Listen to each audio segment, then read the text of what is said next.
Bonjour et bienvenue dans cette première vidéo.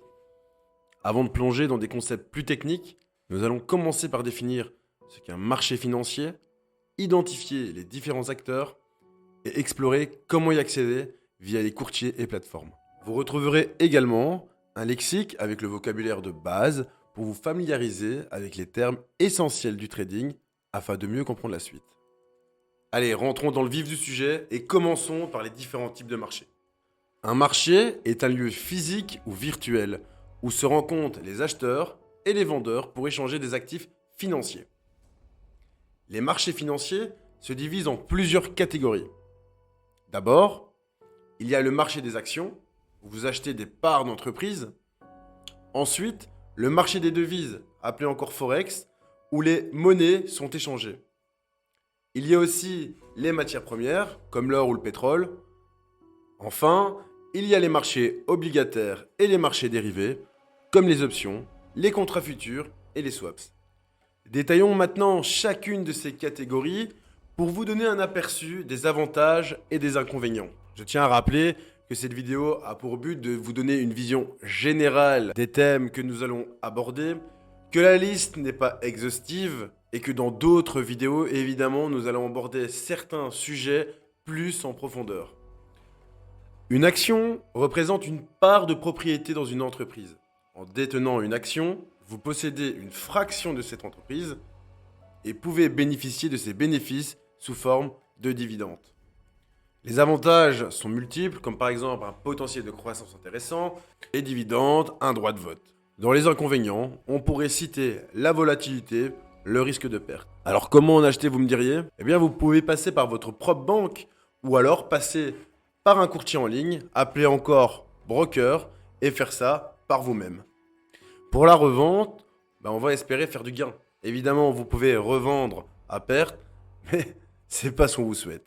Alors pour les obligations, une définition assez simple serait de dire que c'est un prêt qu'on fait à une entreprise ou à un gouvernement avec des taux d'intérêt.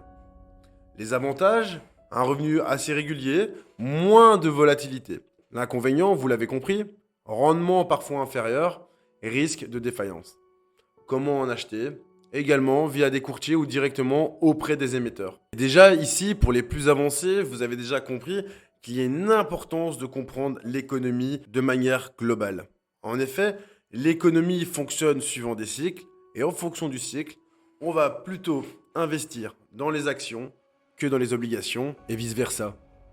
Le Forex, c'est le marché d'échange où les devises sont échangées par paire, comme l'euro contre le dollar. C'est le plus grand marché financier au monde, avec un volume d'échange quotidien de plusieurs milliers de milliards de dollars. Son importance économique réside dans sa capacité à permettre la conversion des devises, essentielle pour le commerce international et l'investissement. Le Forex est crucial pour la stabilité financière et offre des opportunités de trading quasiment H24. Dans ses avantages, on pourrait citer qu'il y a une grande liquidité, toute la semaine, 24 heures sur 24, possibilité de profiter des variations de taux. Dans les inconvénients, on pourrait parler de la volatilité élevée, mais bon voilà, en fonction de la manière de trader, on pourrait mettre ça dans les avantages et dans les inconvénients, mais il faut garder quand même en tête que le risque de perte est élevé. Pour l'achat et la revente, vous allez passer tout simplement par votre broker. Parlons maintenant des matières premières. Les matières premières, ce sont des ressources naturelles, comme l'or, le pétrole, le blé.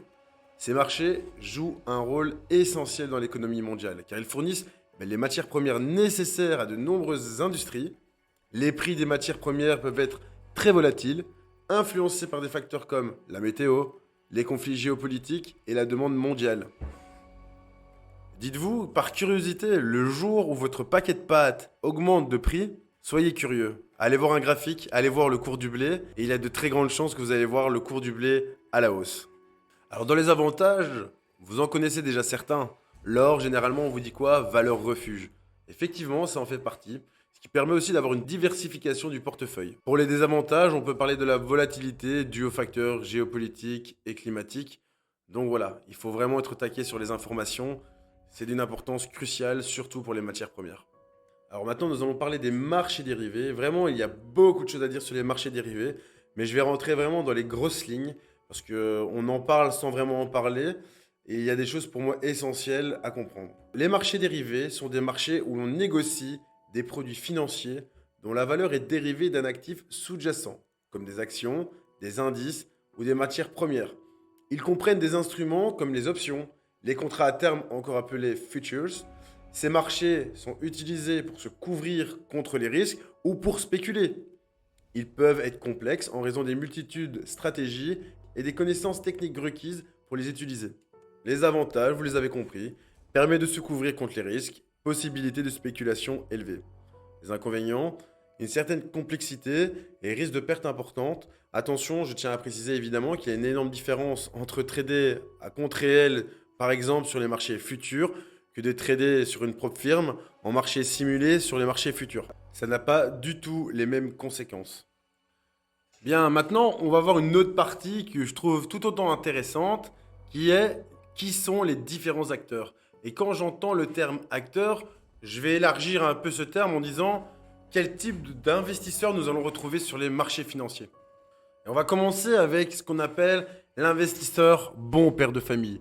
C'est vraiment un terme que beaucoup de personnes connaissent et je vais résumer ça en disant que c'est l'investisseur un peu long terme et par définition, c'est l'investisseur qu'on doit tous à un moment donné devenir.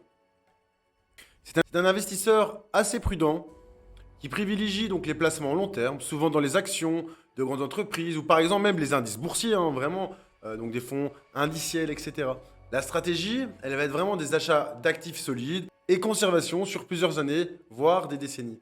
L'objectif, c'est la sécurité, une croissance progressive et génération de revenus passifs, qu'on appelle dividendes. Alors les avantages, il y a moins de stress, il y a moins d'applications aussi quotidiennes, ça génère des rendements solides sur le long terme, moins exposés aussi aux fluctuations à court terme. Et il y a des inconvénients, évidemment ça dépend de chacun, mais les inconvénients, on peut dire un rendement plus lent que les stratégies agressives, un capital immobilisé pendant longtemps, et on peut manquer d'opportunités de gains rapides. J'ai oublié d'expliquer tantôt, mais on peut aussi acheter la crypto qui fait partie, mais voilà, ça fera moins partie de cette formation-ci, qui fait partie des investissements qu'on peut prendre en spot, donc vraiment sans effet de levier. Ça reste un actif intéressant qui peut être tradé également sur du long terme. Donc ensuite, on peut parler vraiment du trader spéculatif, celui qui nous intéresse vraiment aujourd'hui. Donc ça regroupe grosso modo les scalpers, ceux qui font du day trading intraday, et les swing traders. C'est typique le trader qui achète et qui revend rapidement des actifs pour profiter des variations de prix. Il peut utiliser évidemment l'effet de levier pour maximiser ses gains. Sa stratégie, elle est sur plusieurs styles. Le scalper qui va acheter, vendre en quelques secondes, voire quelques minutes. Le day trader achat-vente sur la journée. Et le swing qui peut garder ses positions sur plusieurs jours, semaines. L'objectif, encore une fois, ça va être de profiter des fluctuations rapides du marché pour maximiser les profits. Les avantages, possibilité de gains rapides et élevés, pas besoin d'attendre des années pour voir son capital croître, fonctionne dans tout type de marché, haussier ou baissier, donc vraiment ce qu'on appelle long, short. Les inconvénients, c'est que c'est très risqué, et justement dû à l'effet de levier, on peut rapidement perdre son argent. Ça peut entraîner donc des pertes rapides, nécessite du temps, de la discipline et des compétences solides pour à un moment donné être rentable. Donc vous l'aurez compris les amis, devenir trader demande beaucoup de capacité pour à un moment donné devenir rentable. Et je ne parle même pas que de l'aspect technique, des stratégies à apprendre, etc. Il y a tellement d'aspects à devoir travailler pour à un moment donné pouvoir en vivre. Et enfin, je vais parler ici des traders institutionnels, c'est-à-dire banques, fonds d'investissement, hedge funds. Donc, ce sont vraiment des professionnels du marché qui gèrent des capitaux importants et qui utilisent des algorithmes, des stratégies avancées, des modèles mathématiques. Donc on ne parle pas souvent. Vous l'aurez compris, leur but est de maximiser les rendements des clients ou des institutions financières. Ils ont des avantages comme des accès à des informations et des outils très avancés, exécution rapide grâce aux algorithmes. Et je vais faire ici une petite parenthèse.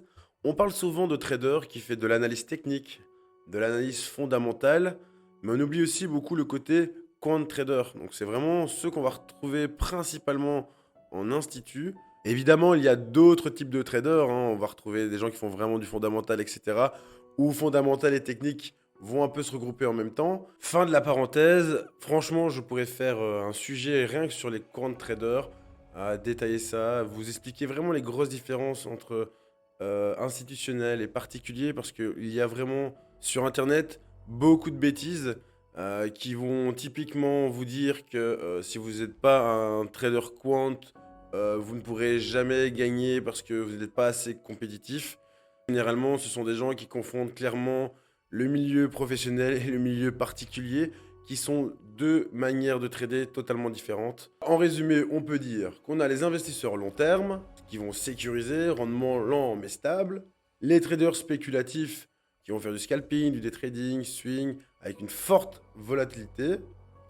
Et on a en face de nous des traders institutionnels, qui ont une grosse structure, des algorithmes et des stratégies avancées. Bien, maintenant nous allons parler des différents courtiers, encore appelés brokers. Pour rappel, un broker est un intermédiaire qui permet aux investisseurs de passer des ordres sur le marché financier. Lorsqu'un ordre est passé, le courtier le transmet à la bourse où il est apparié avec un ordre opposé permettant la transaction entre un acheteur et un vendeur. Ça, c'est en théorie. Ici, il est bon de clarifier qu'il y a deux grands types de brokers qu'on va appeler A-Book et B-Book. La grande différence va se faire que le A-Book est un broker qui transmet l'ordre de ses clients directement sur le marché comme on vient de le voir. Le profit du broker vient des commissions ou des spreads. Donc il y a un lien réel entre votre ordre et votre impact sur le marché. A contrario, on a les brokers B-Book qui, eux, vont traiter les ordres en interne. Ils vont prendre du coup l'autre côté de la transaction, ils prennent leur profit du coup lorsque les clients perdent, ce qui peut créer clairement un conflit d'intérêts. Vous l'aurez compris, le business plan des brokers B-Book est basé sur la perte des gens. Puisque selon l'AMF, sur une période de 4 ans, 89% des gens seront perdants. Alors ce n'est pas autant faire un business plan sur la perte des gens qui est frauduleux. C'est certes pas forcément éthique, mais ce n'est pas frauduleux. Par contre, dès qu'on va commencer à vous mettre sur ces brokers-là des méthodes pour apprendre, etc., pour vous dire qu'avec ça vous êtes rentable, sachant que leur gain est fait sur la perte des gens, il devient alors logique de se poser des questions sur la véracité de ces formations. Et je ne parlerai même pas ici du côté qualitatif de la formation. Je pense que vous avez compris ce que j'en pense. Mais est-il légitime de proposer des formations lorsque votre business plan est basé sur la perte de vos clients? À cette étape-ci, retenez qu'on a vu qu'il y a des brokers A-Book et des brokers B-Book. Maintenant, nous allons parler des brokers CFD et des brokers futurs.